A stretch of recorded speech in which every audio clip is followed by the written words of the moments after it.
Welcome to This Week in the PNFL. I'm your host, Mark Hill.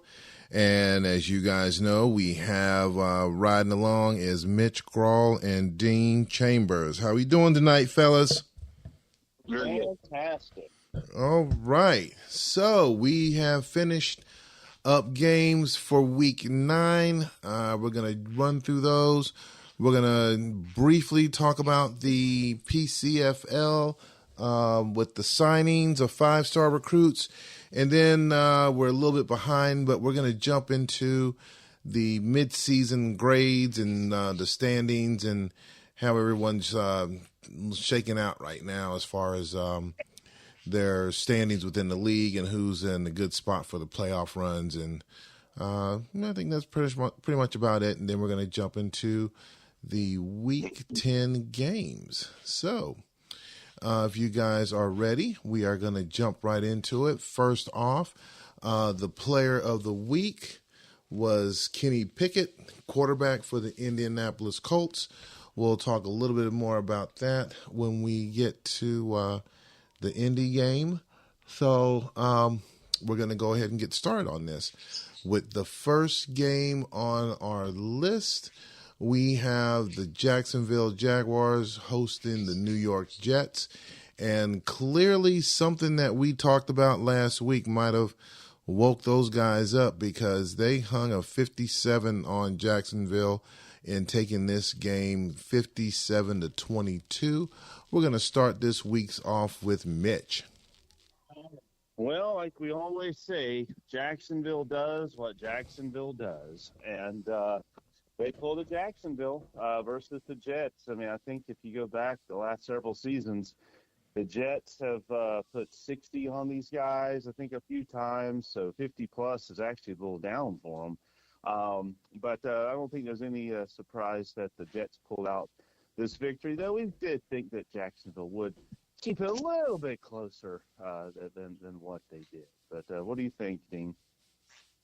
Well, I'm looking at this game, and the score is definitely pretty one-sided, 57-22. But the stats at first don't seem all that much lopsided, 422-369. But the Jets had a bit of an advantage in return yards at 301-192. But the other thing that becomes notable is the Jets had 4 passing touchdowns, but then they ran for 3 more touchdowns. That's a total of 7 touchdowns to 3 touchdowns, all passing, no rushing touchdowns for Jacksonville. So the yardage wasn't that lopsided, but the Jets' offense was just more efficient in getting the ball in the end zone than Jacksonville was.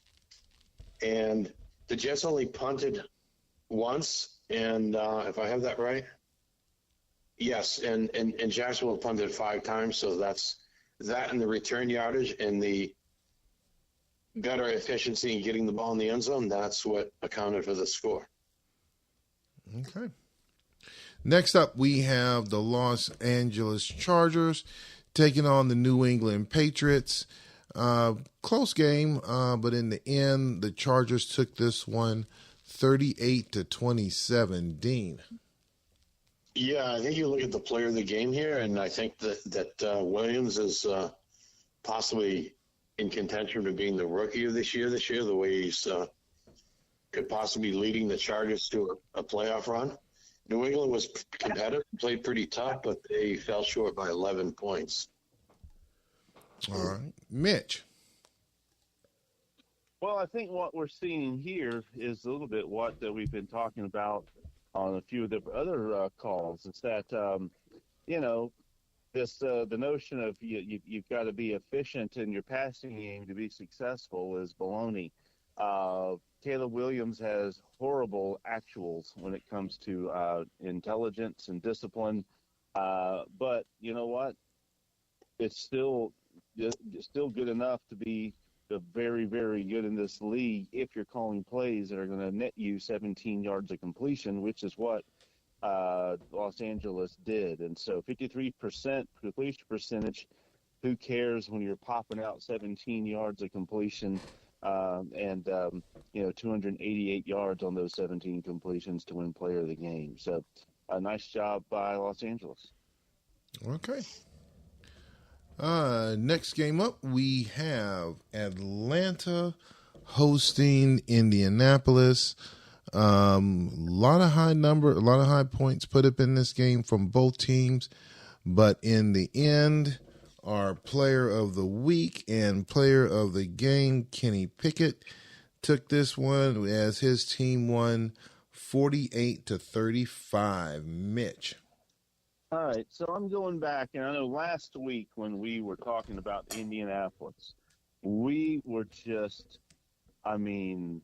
enamored with what Kenny Pickett did against Washington. 11 completions for 154 yards, 2 interceptions, 44%. But we were pretty much like, man, Indianapolis offense is absolute. This could be one of the worst showings we've seen all season. Fast forward to week 9, and Kenny Pickett throws for 535 yards, 65% completion, and 5 touchdowns. I don't know what all adjustments the Indianapolis coaching staff did to the types of plays that were being called, but my goodness gracious alive, they were playing 7-on-7 this week.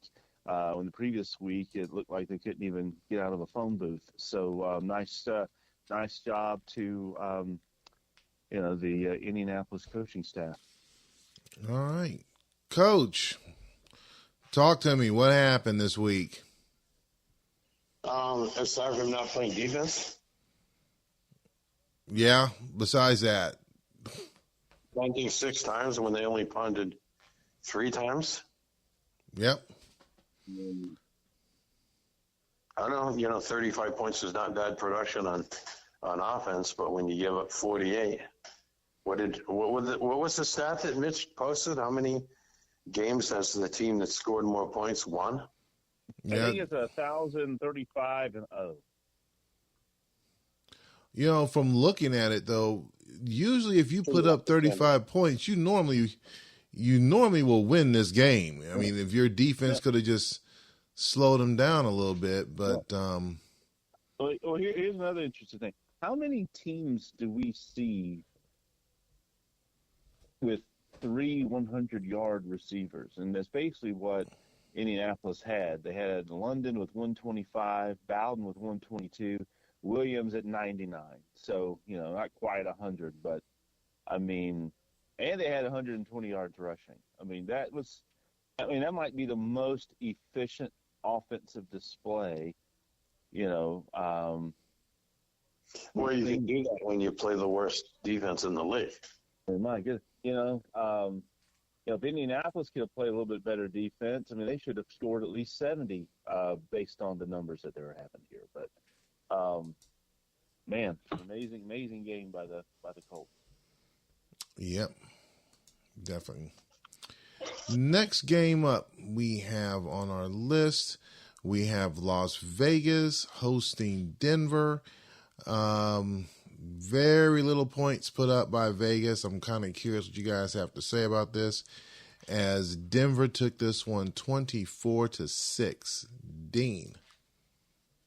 Yeah, the Denver defense was very good again, and their offense was fairly balanced. They ran the ball 223 yards, so they kept the Raiders' offense off the field, and that's 6 points. What did they get? 2 field goals. So they kept the Raiders out of the end zone, and that makes all the difference. Actually a pretty solid win. All right. Mitch. Yeah, Denver continues to play outstanding defense, leads the league, I believe, in scoring defense this year, and they were, one of the top teams last year as well. So, they keep playing defense like this, they're definitely going to be tough to beat the rest of the season. Yeah, definitely. Next game up, we have Pittsburgh, our only overtime game. Let me back that up. Our only overtime game this week, as Pittsburgh hosted Minnesota. And, Mitch had his pom-poms on with his team, but it wasn't quite enough, as Pittsburgh took this one 33-27. Mitch. Man, 120 pass attempts between the Vikings and Pittsburgh. those 1970s teams would be rolling over in their graves right now. But good game. Obviously exciting. Both quarterbacks were on fire in this game, combining for 6 touchdowns and only 1 interception. And, combining for over 900 yards of passing. Again, go back to, this whole thing about efficiency is just, it is dead. 52% completion for 450 yards, 3 touchdowns, 62% completion for 462. If you were trying to do high completion percentage football in this league and expecting to win, you were on the wrong train. But exciting, fun game for sure. Yep. Dean. Yeah, I think when we watched this game in Discord, we were wondering how Pittsburgh is going to do in this game after they had that tough game where they came back and almost won against Chicago, but kind of fell short, if I remember right. Mm. But they actually did better than expected, ended up winning in overtime. So, and it was a much needed win. I believe Pittsburgh was 4-4, so now they're 5-4, which is, it's still tough. They still need to win some games to get in the playoffs in the AFC West, and to do that, they needed this win, and they did get that against arguably the best team in the NFC. Okay. Next game up, we have the Houston Oilers. Definitely Mitch did his game planning properly as they took on Houston, and they dominated on this one as Houston beat Chicago 27-7. Dean. Yeah, they exceeded them in yardage. Didn't have a whole lot of third downs, so didn't really need them. With the passing game was 50%, but it's 8.4 yards per attempt on passing, and the running game produced 141 yards, and that balanced offense was enough. And they played very good defense against Chicago, which Chicago ended up punting. Well, both teams ended up punting 5 times, but they kept Chicago out of the end zone. Chicago only scored 1 touchdown, so that's a huge win. And Houston needs that win to stay in contention in the AFC West as well. So important win, just as important as Pittsburgh winning their game. Yep. Coach, what happened? What'd you do? Well, first thing I want to thank the kicker for Chicago, Rauerwasser, for going 0 for 3, making this game even look less competitive than what so I appreciate that. But no, solid win. I don't think this is I don't think I got the best from Chicago by any means, so I'm not going to run around and brag too much. But I'll take the win, knowing that Chicago is definitely a perennial power in the league, and we'll move on. All right. Next game up, we have Washington hosting San Francisco. And definitely Charlie has his team on a roll as they took this one 27-20. Mitch. Yeah, Washington. Oh my gosh, 49ers. Nice win for them. They do keep finding a way to plug around. Now, this is like the exact opposite of what we've been talking about as far as the chunk offenses here, where San Francisco. I guess they averaged about 10 yards per completion, which is actually pretty solid. And then you got Washington there, less than 10 yards per completion. But strong win. Hey, maybe this is San Francisco's year to get back to the championship game. Who knows? We'll see. All right. Well, I'm going to partially disagree with you, because the exact opposite of what you're talking about would be if a team threw a bunch of screen passes and passes the flats and completed 85% for an average of 3.8 yards per attempt. The 10.5 yards per catcher is still a pretty solid average, and when you combine that with the 68% that still can be effective, maybe as much so as completing 50% and 17 yards per pass. So this was still pretty effective balanced offense. They ran for 83 yards. Not a lot, but it was enough. And the 49ers scored enough points and kind of did what Jerry aims to do with Washington, score more than 20 and hold the other under 20. Well, they held Washington to 20 and scored 27, so that's enough to win. Okay. Next game up, as we are winding down these games, we have the New York Giants hosting the Seattle Seahawks. And this, I'm sure this probably had guys scratching their head as Seattle took this game 55-13. Dean. Yeah, Yeah, exactly. Giants Same thing I said. Go ahead. The Giants are also don't appear to be doing too well in playing defense right now. And, I mean, not only was Zach Wilson player of the game, but the Seattle offense pretty much was able to do pretty much whatever it wanted. They ran the ball for 144 yards. That's 5.3 yards per carry. They passed for 357 yards at 12.3 yards per catch. I mean, these are like PCFL type numbers. This isn't your Seattle team. This is your Washington team for PCFL. On this, I mean, did you have your PCFL guys play on offense for you this week? I mean, that's a very good question. I'll never tell. Yeah. Yes. But the Giants did play very well on offense, and they well, as I sometimes say about my team, they didn't tackle very well, and they made up for that by not blocking very well.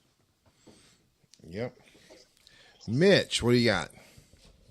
Well, it's obvious that just like in the NFL, Anthony Richardson must have tapped out, in this game because, the Giants, they couldn't do anything right. So I put that back on the leader of the team there, Anthony Richardson.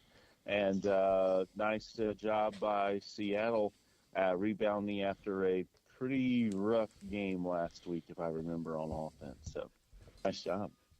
All right.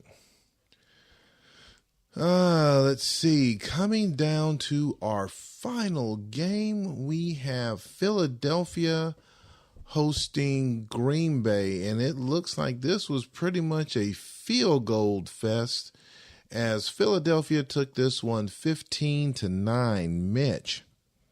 Oh my gosh. Wow. No, well, it was field goal fest for Green Bay. Philadelphia didn't even attempt a field goal. I think they had maybe a 2-point conversion on one of those touchdowns. But still, whew, I don't know what to think of this one here. It was pretty rough for both teams when you look at the offensive stats, but in particular Green Bay. Oh my goodness gracious! Woo, man, we'll have to see what they do this week. I know Shuggy was on the call on the Friday Night Lights, already trying to think about what they're going to do against the Chicago Cardinals, but rough game for Green Bay for sure. Yeah, definitely a rough game. So, all right. So, as we, I think the most exciting part of this game was not the game itself or what the two teams did or the stats. Mm-hmm. I think it was the entertainment and the entertainment value and the trash talk between the two coaches of these two teams on Discord on Friday night. Wait a minute, what was going on with the trash talking? Between the two of them.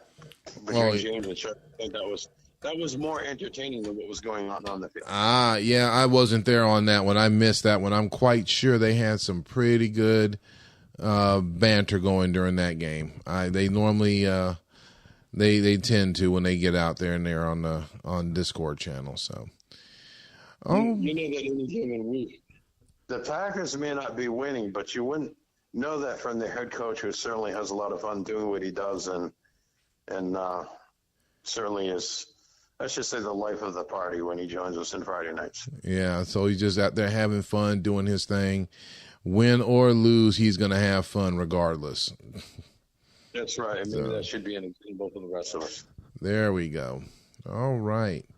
So we have gone through our games for the week. We're going to pivot on over to our middle segment, which is basically going to be talking about, we're briefly, and I mean very briefly, going to go over the current state in the PCFL as we are going through the 5-star signing processes of the players coming in. So we're going to give Dean give him the mic for a quick bit, and then we're going to pivot back into the PNFL for our midweek grade. So, Dean, what's going on over there in the PCFL? Yeah, we're winding down the recruiting of 5-star players that we started midnight on Friday night of last week. And those should probably be done in the next day or two. This coming Friday, we're going to start recruiting the 4-star players, and we're going to do that using the remainder of the points that we didn't spend recruiting 5-star players. And I just want to remind everyone that in the third week, we will start the recruiting of 3-star players, and it may not happen, but there'll be the option of doing the flip bids. Each team can target one player to flip. And one last reminder is to keep in mind the number of roster spots everyone needs to fill in recruiting. And if you run out of points and can no longer bid and sign players in recruiting and have empty roster spots unfilled, those will be filled after training camp with walk-ons that will be signed on a first-come, first-served basis. But the disadvantage of that is those players will not get their first training camp with your team because they'll be walk-ons. So just urging everyone, keep that in mind as they're I think we did see, maybe it should have been expected, but we did see some pretty high bids on some players. We had one player signed for 45 points. And remember, each team is allocated 100 recruiting points. So some of these bids got a bit high. So, it'll be interesting to see what happens with the final signings of those last few 5-star recruits. And then Friday night at midnight, all the 4-star players are on the board to be recruited. Okay. All right. Pivoting on over back to the PNFL. Thank you very much for that. Pivoting back over into the PNFL side, we're a week ahead of, or actually a week behind in our midweek or mid-season grades. So what we're going to do is, like we do every season, we're going to have the coaches go through and talk about the other divisions. So in this case, we're going to have Mitch talk about the NFC side, and we're going to have Dean talk about the AFC side. So I think we will go ahead and start with Mitch first. So Mitch, what are you seeing? Well, let's go through a quick rundown before I jump into that. So for those that are out there would know. So in the AFC side, in the Eastern Conference, we have New York sitting at 8-1, Indianapolis at 6-3, New England at 4-5, and Jacksonville at 3-6. In the AFC West, you have LA at 6-3, Denver at 6-3, Pittsburgh at 5-4, Houston at 4-5, and Las Vegas at 1-8. Over on the NFC side, we have Philly at 7-2, Washington at 6-3, with Atlanta and the New York Giants rounding it out at 1-8. In the West, we have Minnesota sitting at 7-2, San Francisco at 6-3, Chicago at 5-4, Seattle at 3-6, and Green Bay at 2-7. All right, now, Mitch, let's go ahead and get you started talking about what you see going on over in the NFC. NFC is just about wrapped up. There's only 5 with 7 weeks to go. There's only 5 legitimate teams shooting for 4 playoff spots. I think it's going to come down to Chicago and San Francisco, and whoever is able to take, be ahead right now. Obviously, San Francisco has a slight edge on Chicago at the moment. We're looking at the schedule. It looks like Week 13, Chicago will host San Francisco that week, so that will be huge for them. But then looking at the rest of that Chicago schedule, they get Green Bay, they get Seattle twice, they get New England. So I would say those are winnable games for sure. They do host Philadelphia, which Philadelphia is looking pretty solid this season, along with Minnesota, which we know has been on a nice run these last few seasons there too. But when you look at San Francisco, their schedule arguably maybe just, I don't know, slightly tougher maybe. They do get Atlanta, they do get Green Bay, they do get the Giants, but then they have to play, obviously, Chicago Week 13, but they also have to play Denver, who's a absolute beast on defense, Minnesota, and then Indianapolis, who right now is in playoff contention. So I think that's where the NFC is going to be decided, is Week 13 between the who are these guys? Not the Bears, the Cardinals, and the 49ers.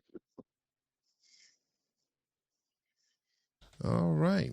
So, Dean, talk to me about the AFC side. What do you see going on over there? Well, the Jets are 8-1 and leading the AFC East, and Indianapolis is just 2 games behind and would still be a wild card if it closes today. And in the AFC West, there's a tie between the Chargers and the Broncos, and they're both 6-3. I don't know who would win that tiebreaker, but one of those. Those would be your 4 teams if it closed today. But Pittsburgh at 5-4 is certainly well in contention. Houston and New England are 4-5. They're certainly not out of it. Jacksonville at 3-6. I don't know if they're mathematically eliminated, but I think most would say they're probably not really in the discussion any more than, assuming by Mitch's comment, he's seeing Seattle and Green Bay being not in contention in the NFC. Then you have Las Vegas at 1-8. They're probably looking forward to next year, as we have a couple 1-8 teams in the NFC side that are probably looking forward to next year at this point. Or next season, I should say. Okay, yeah, next season. So, okay, all right, guys. So that's your guys' stance on it. Definitely still some more football left to be played. There could be a possibility of some long shot teams jumping back in there. I could definitely see. I'm looking at Houston sitting at 4-5. I think that Mitch is always, you can't really count him out. He'll find a way to pull himself back in. Mock sitting at 4-5. That's a toss up because, he has made it to the playoffs before, but, it's just a question of what's he going to do? Is he going to really buckle down or just kind of go with the flow on that one? So that's what I see on the AFC side. On the NFC side, I think I think Mitch is right with Chicago, but you never know. I mean, I'm surprised that Chicago is sitting back that far at 5-4. It's just kind of interesting to see how that's going to play out the rest of the way. So, all righty. We're going to pivot over to our last segment, and that is our Week 10 games. Oh, man, we are moving at a pretty decent clip here. Looking at our Week 10 games, I see we have one pick'em game. We have one game that is 17-point spread. Another one that's at a 13-point spread. Everything else is either a 10-point spread or lower. So if you guys are ready, we're going to jump into this final segment and going into Week 10. First game that's on the list, we have the New York Giants taking on the New York Jets, and they are giving the Jets 17.5. We are going to start with Mitch. Oh my gosh! Well, if Zach Wilson, destroyed, the Giants, I can only imagine what Mac Jones will do. So I'm going to go with the Jets in this game. All right, Dean. Well, we know what happens in these Jets versus Giants game, and the Jets are going to have the privilege of playing as the visiting team in their home stadium. How can that be? Because they share the stadium with the Giants. Yep. But that's the that we get because the Jets are going to win and cover the spread. Okay. I'm going to pick the New York team to win. Yeah, which one?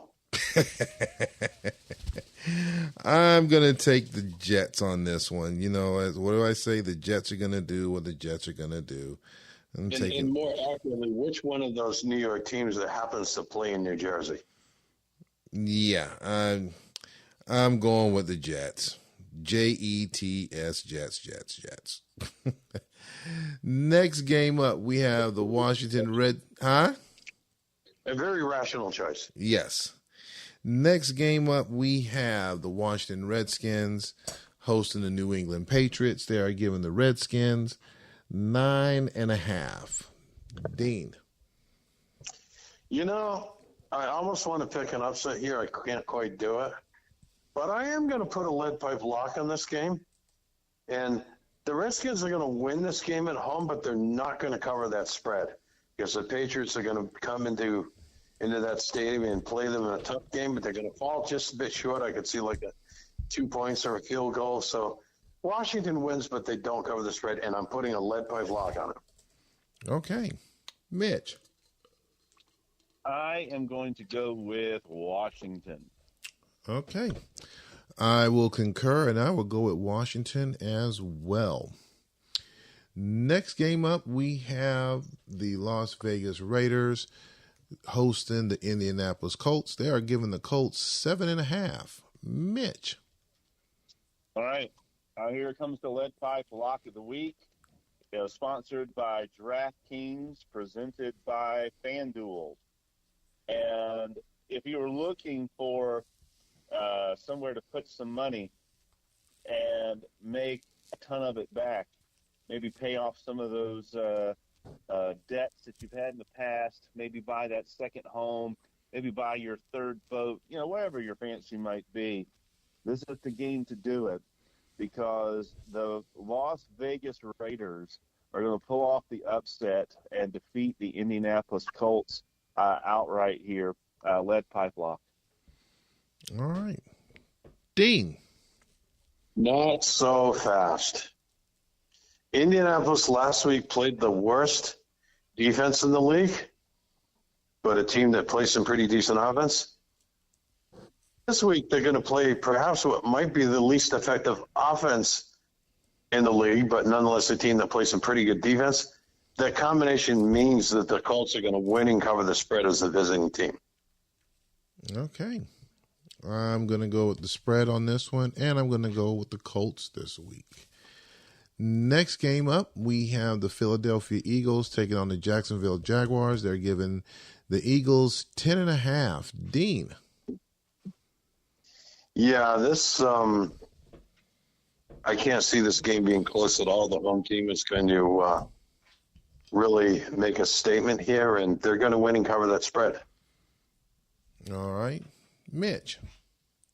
Yeah, Jacksonville's got problems. I'm going with Philadelphia. I concur. I'm going with Philly on that one as well. I just threw up in my mouth a little bit. Next game up, we have the Pittsburgh Steelers hosting the LA Chargers. They are giving the Steelers 6.5. Mitch. Yeah, Pittsburgh, that nice overtime win last week, going to keep that momentum going and is going to win this game at home versus the Chargers. Well, once again, it's not so fast. The visiting team here is going to light up the Pittsburgh defense, and they're going to win this game on the road. Chargers win. not so fast. The Steelers are going to do what they did last week, and they're going to do it again. I'm going with the Steelers. Steelers are going to win this game. They're going to put up some good points, and yeah, they're gonna do their thing. And I believe in it so much, I'm putting my lead pipe lock this week on the Steelers to take this game. Next game up, we have our only pick'em of the week. We have the Houston Oilers taking on the Denver Broncos. We are going to start with Dean. Yeah, this is actually a pick'em game. Yes, sir. But I think it's going to be a tough, close game, and should be a good one to watch on Friday night on Discord. But I think the visiting team is going to find a way to score just a few more points. All right, Coach, what do you got planned for Denver this week? I have planned to serve them up a big fat loss. That's what I plan, and it's going to be nasty. That's what I can predict. And so, if you got more money to put on games besides that Las Vegas Indy game, I think this is the one you want to do it on. I'm kind of torn on this one because I know that the Broncos, they've given you fits in a couple of games, and you've even commented on it. Also, you've had you've had some struggles this season.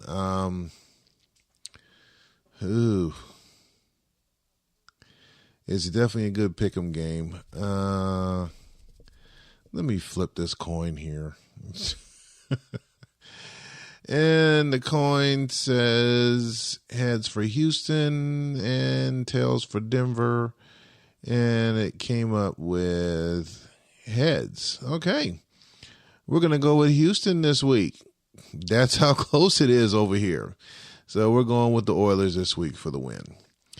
Final three games we have coming up. We have San Francisco 49ers hosting the Atlanta Falcons. They are giving the 49ers 9.5. Mitch. I definitely am taking the 49ers. All right. Dean. Well, if you look at the history of the matchup between these two teams, I think the 49ers have won about 80% or more of these games. And this game is in San Francisco. And Charlie has this team playing almost as well as any team in the AFC this week. And I'm sure his offensive coordinator is looking forward to having some good stats for their offense. And, as for our team, we're just, like someone at this table used to say, we're just honored to have the privilege of taking the field with this excellent representative of the NFC West. Okay. I'll keep it simple. Sorry, Dean, but I gotta go with Charlie this week, but I do think it's going to be closer than the 9.5 point spread. So final two games, we have Seattle hosting the Minnesota Vikings. They are giving the Vikings 13.5. Dean. Well, I think what's going to happen here is, I don't know about the spread. I mean, it may or may not be covered, but I think the Vikings will probably do what the Vikings do. All right, Mitch. Well, we'll see what Seattle does this week when they play a real defense. I'm going with Minnesota. Okay. Go Hawks. Yeah, you never know. Let's see here. Last game up, we have Sugar and his Green Bay Packers taking on the Chicago Cardinals. They are giving the Cardinals 10.5. Mitch. You know what? Let's have some fun and let's go with Green Bay this week. What? Yeah, let's go all in. This is the $1 million moneymaker. Here you go. Okay. All right, Dean, what do you have? Yeah, I agree. The Packers are going to do some things this week, and those things are going to work out well enough to get an upset win at home. All right. I'm going to go with the Cardinals on this one. It's going to be an entertaining game to listen to Shuggy talking, but in the end, I think it's going to be the Cardinals going to take this one. So, all righty, guys. So, as we come to finish up our show, actually, I think we're pretty much on target, a little bit quicker than the previous show. So, as we make our final trip around the table, we're going to go ahead and start with Dean. Any final words? No, just that, we have the PCFL recruiting going on, and we have Week 10 in the PNFL, and, we can all focus on football this week, and, playing football may seem to be, I guess, the more sane part of our world at this point. Let's put it that way. Yeah. Good luck to everyone in the games. All right. Mitch, any final words before you take us home?